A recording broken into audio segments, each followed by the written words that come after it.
For decades, the final curtain call of The Voice has been shrouded in mystery and speculation. What really happened behind the scenes during Frank Sinatra's last performance? Why did his own daughter maintain such a conspicuous silence about that night for over 25 years? And what family secrets have been locked away until now? The answers might surprise you. And they reveal a side of the Sinatra legacy few have ever glimpsed. A story of fame, family, and the final notes of an American icon. Stay with us as we unpack the bombshell revelations that are rewriting the final chapter of Old Blue Eyes himself. Frank Sinatra wasn't just a singer. He was a cultural force who defined cool for generations and reinvented himself repeatedly across a 60-year career. But even legends have final acts, and how those closing moments unfold tells us something profound about their true legacy. Before we dive into what his daughter finally revealed, we need to understand the man whose shadow loomed so large over American entertainment and his own family. Francis Albert Sinatra entered the world on the 12th of December, 1915, in a humble Hoboken, New Jersey apartment. The only child of Italian immigrants, Dolly and Marty Sinatra, his birth was anything but smooth, delivered with forceps that scarred his cheek and eardrum, leaving him with lifelong physical reminders of his difficult entry into the world. Dolly Sinatra, a formidable neighborhood figure and Democratic Party ward boss, instilled in young Frank both his political convictions and his unstoppable drive. His father, a bantamweight boxer turned firefighter, gave him his first taste of life's harder edges. This duality between power and vulnerability, between swagger and sensitivity, would define Sinatra throughout his life. Frank's childhood was a complex mix of street-tough experiences and artistic yearnings. The turning point came when, as a teenager, he saw Bing Crosby perform and had what he'd later describe as an epiphany. When I heard Bing, it was like he was singing only to me. Something clicked, and the skinny blue-eyed kid with the damaged ear found his calling. His first real break came with the Hoboken Four, winning a talent contest on the Major Bowes Amateur Hour radio show in 1935. The prize was a spot on a national tour, and Frank seized it, abandoning a steady job as a shipyard riveter against his father's wishes. It was his first major act of defiance, a trait that would define his career and his family relationships for decades to come. Those early struggles shaped the performer and the father he would become. Working small clubs and dance halls, Sinatra honed not just his voice but his instincts. He learned to read a room, to understand what an audience needed before they knew it themselves. These same instincts would later complicate his family life, as he could charm thousands, but sometimes struggled to truly see those closest to him. By 1939, he'd caught the attention of bandleader Harry James, then quickly moved to Tommy Dorsey's orchestra, where his career truly took flight. Just as his star began rising, so did his family, marrying his neighborhood sweetheart, Nancy Barbato, in 1939, and welcoming their first child, Nancy Sinatra Jr., in 1940, followed by Frank Jr. in 1944 and Tina in 1948. But here's where the story takes its first dark turn. Even as Frank built his image as the consummate family man, the foundation was already cracking. The allure of fame and the constant touring created fault lines in the Sinatra home that would only widen with time. The 1,940 seconds transformed Sinatra from band vocalist to solo superstar. His appearances at New York's Paramount Theater caused near riots among Bobby Soxers, teenage girls who fainted and screamed at the sight of the rail-thin crooner with the magnetic blue eyes. While Bing Crosby had fans, Sinatra had worshippers.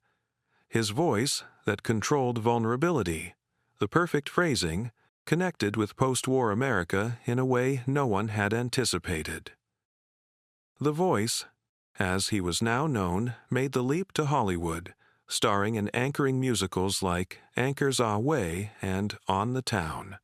By 1946, He was earning over $100,000 per film, astronomical money for the time, and commanding $25,000 per week for nightclub engagements. The skinny kid from Hoboken had become an American institution.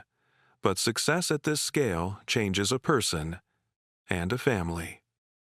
Nancy Sinatra Sr. maintained the home front while Frank conquered the entertainment world, raising 3 children who saw their father more often on magazine covers than at the dinner table.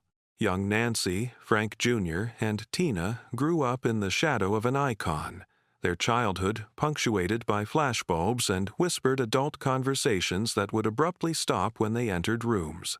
Meanwhile, Frank's notorious affair with actress Ava Gardner became public, leading to his divorce from Nancy Sr. in 1951 and his subsequent marriage to Gardner. The scandal rocked his career, causing radio stations to ban his records and movie studios to cancel contracts. For the first time, the public saw the complicated man behind the velvet voice. Here's where Frank's relationship with his children took on its complex dimensions. As his first marriage dissolved, his connection to his children became increasingly complicated, especially with his daughters. Nancy, the eldest, tried to maintain a relationship with her father despite the pain of the divorce. Tina, the youngest at just 3 years old when the marriage ended, would have the most fragmented memories of an intact family. Through his stunning comeback in the 1,950 seconds, winning an Oscar for From Here to Eternity, founding his own record label, and becoming the leader of the Rat Pack, Sinatra rebuilt his career while his relationship with his children evolved into something both privileged and distant. They had access to a world of luxury and celebrity, but often lacked the one thing they truly wanted: their father's undivided attention. Nancy followed in her father's footsteps, launching a singing career in the 1,960 seconds with hits like These Boots Are Made for Walkin', and occasionally performing with him. Frank Jr.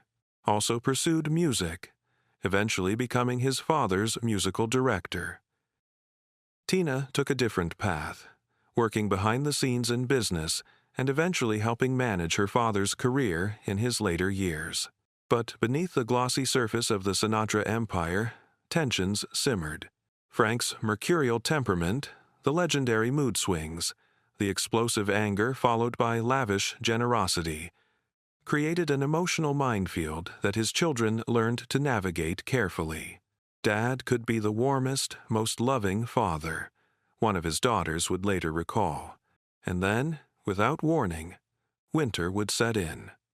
As the 1,960 seconds gave way to the 1,970 seconds and 1,980 seconds, Sinatra's career entered its elder statesman phase.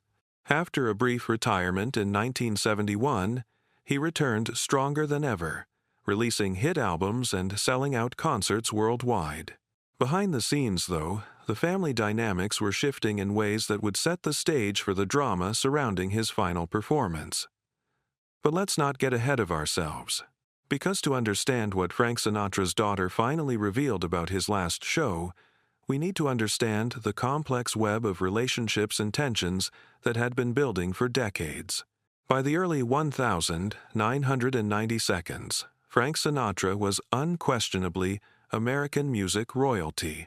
Though his voice had lost some of its technical perfection, it had gained something perhaps more valuable: a weathered authenticity that spoke of a life fully lived, with all its triumphs and regrets etched into every note. His health, however, was becoming an increasing concern. Heart problems, high blood pressure, and bladder cancer had all taken their toll. Those close to him could see the signs of declining stamina, even as Sinatra himself refused to acknowledge them publicly. The man who had once performed for hours without breaking a sweat now needed teleprompters for lyrics he'd sung thousands of times, and sometimes required brief rests mid-concert. This is where the family dynamics grow even more complicated. According to sources close to the Sinatras, a rift developed between his children and his fourth wife, Barbara Marx Sinatra, whom he had married in 1976. The children, especially Tina, reportedly felt that Barbara was pushing their father to continue performing despite his deteriorating health. There were growing concerns about whether Dad should still be on stage, one family insider reportedly told a biographer. But Frank Sinatra didn't take retirement advice from anyone, not even his own children. The tensions reached their peak in the months leading up to what would become his final public performances at the Sands Hotel in Palm Desert in 1995.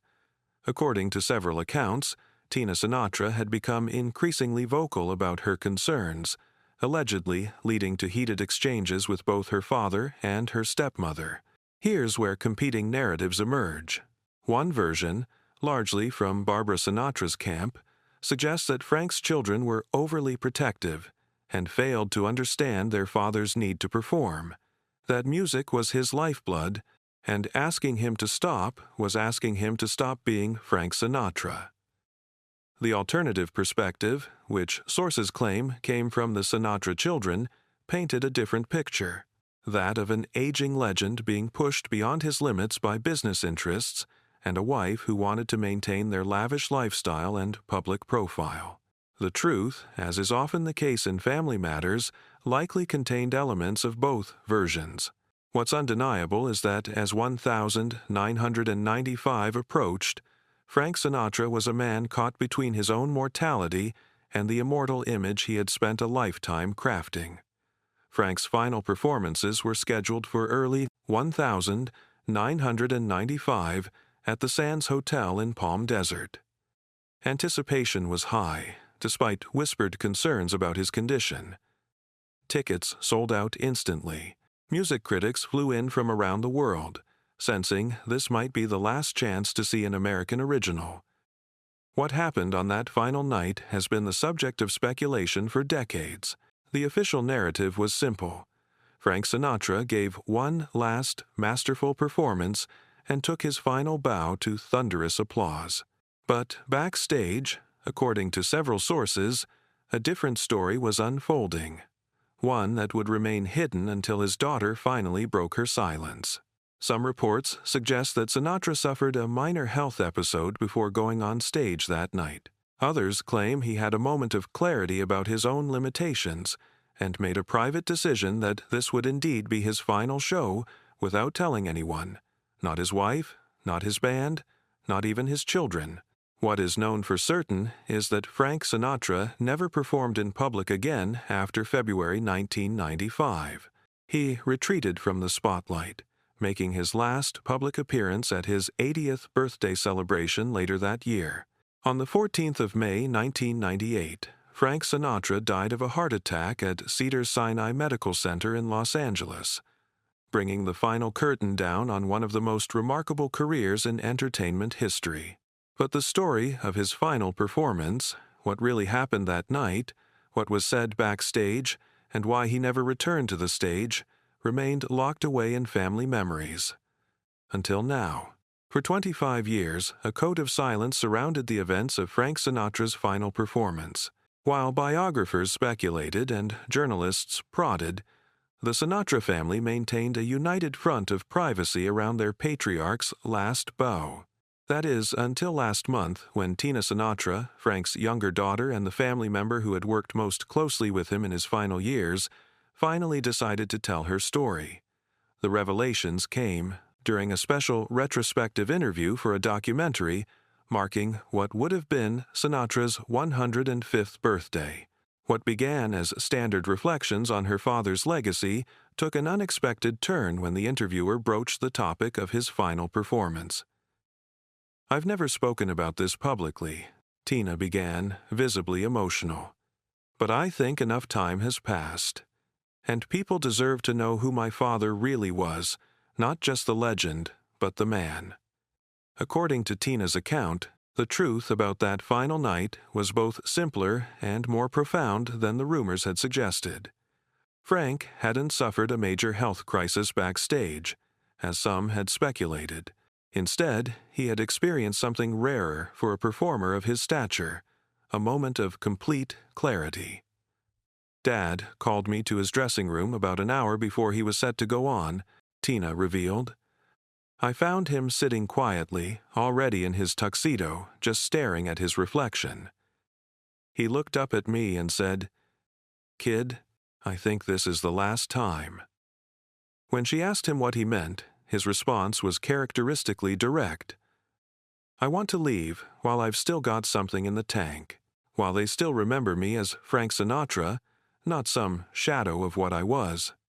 This revelation upends decades of speculation that Frank had been forced to retire due to health concerns or family pressure. According to Tina, it was entirely his decision, one he made in the moment, trusting his performer's instinct one last time. "He asked me not to tell anyone, not Barbara, not the band, no one," Tina continued. "He said, 'Let me have this one last night where nothing changes, where I'm still just doing what I've always done.'" What followed, according to Tina, was one of her father's most emotionally charged performances, though few in the audience realized its significance. "He sang every song like he was saying goodbye to it," she recalled. "When he performed My Way that night, there wasn't a dry eye backstage among those of us who knew."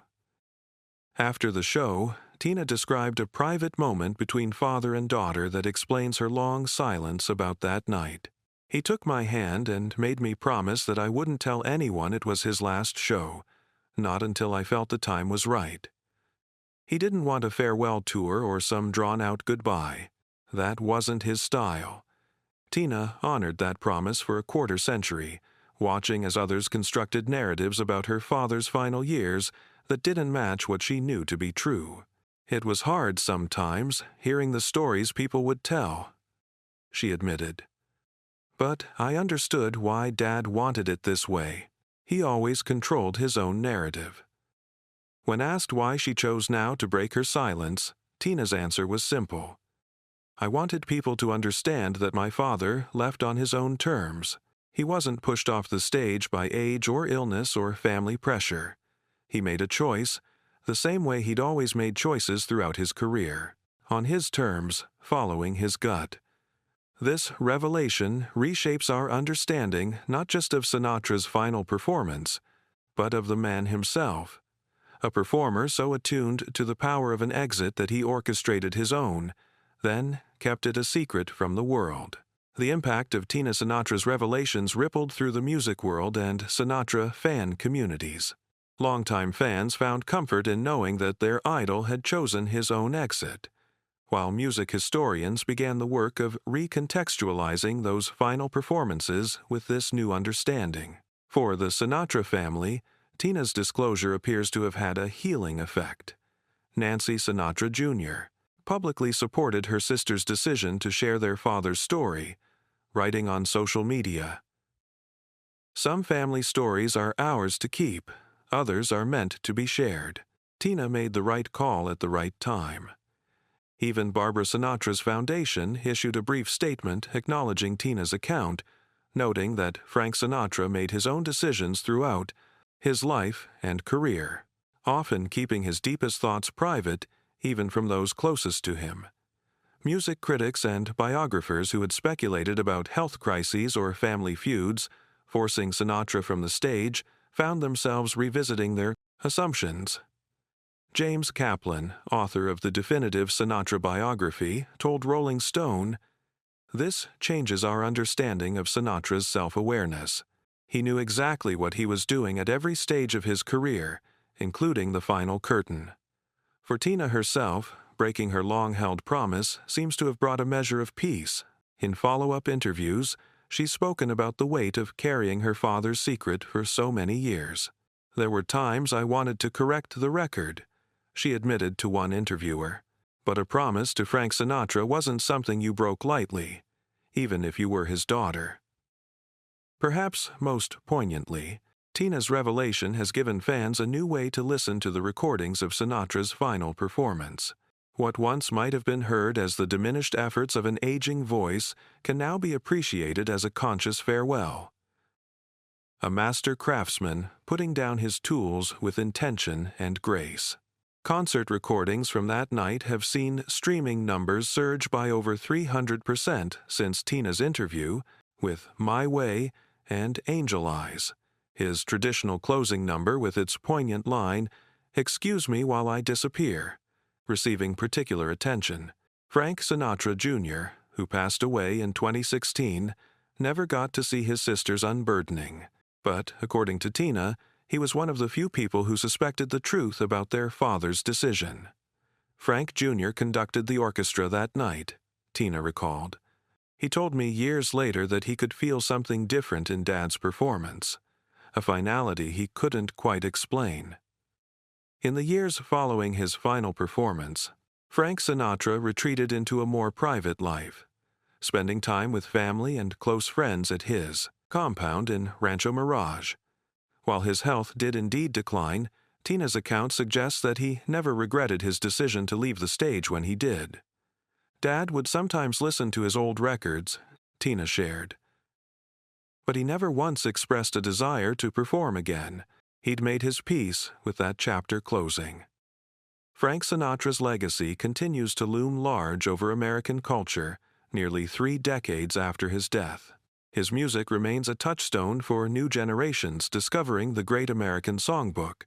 His films continue to air regularly, and his influence on performers from Michael Bublé to Lady Gaga is openly acknowledged. For the Sinatra family, life has moved forward while keeping their patriarch's memory alive. Nancy, now in her 80s, continues to engage with fans on social media and oversee reissues of her own musical catalog alongside careful curation of her father's recordings. Tina, having shared her long-held secret, has returned to her role as guardian of the Sinatra legacy, overseeing his estate and creative properties. Frank Sinatra's grandchildren, A. J. Lambert, Amanda Erlinger, and Michael Sinatra among them, have each found their own relationship with the outsized legacy of their grandfather, some pursuing careers in music and film, others choosing paths outside the entertainment industry. The Palm Desert Hotel, where Sinatra gave his final performance, has since been renovated and renamed, but a small plaque marks the stage where the voice fell silent. Local guides still point it out to tourists, though until now, few knew the true significance of that night. Music scholars continue to analyze Sinatra's catalog, with particular attention now being paid to that final performance. The new context provided by Tina's revelation has sparked renewed interest in the subtle emotional shadings of his last recorded songs, with some critics suggesting they can now hear the intentional farewell that had been hiding in plain sight all along.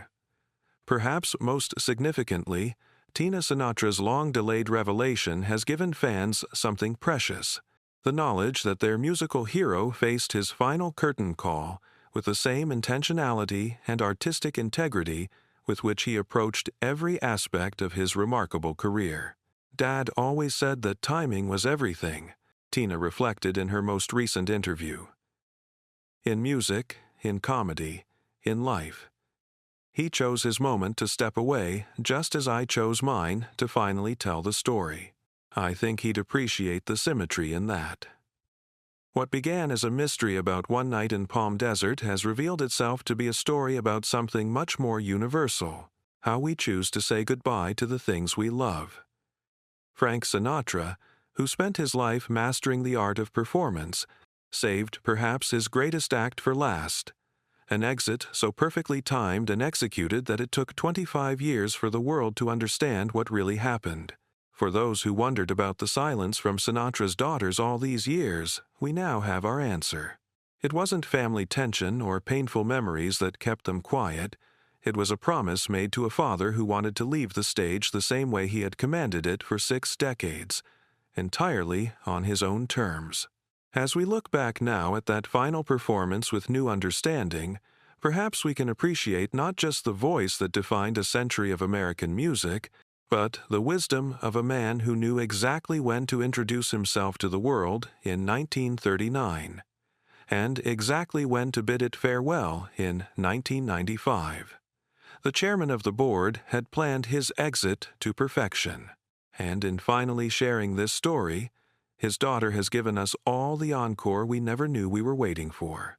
If you've enjoyed this exploration of the Sinatra legacy, Be sure to share your own memories of Frank in the comments below. The conversation about his impact is one that never needs to end, even if the performances themselves reached their perfect conclusion long ago.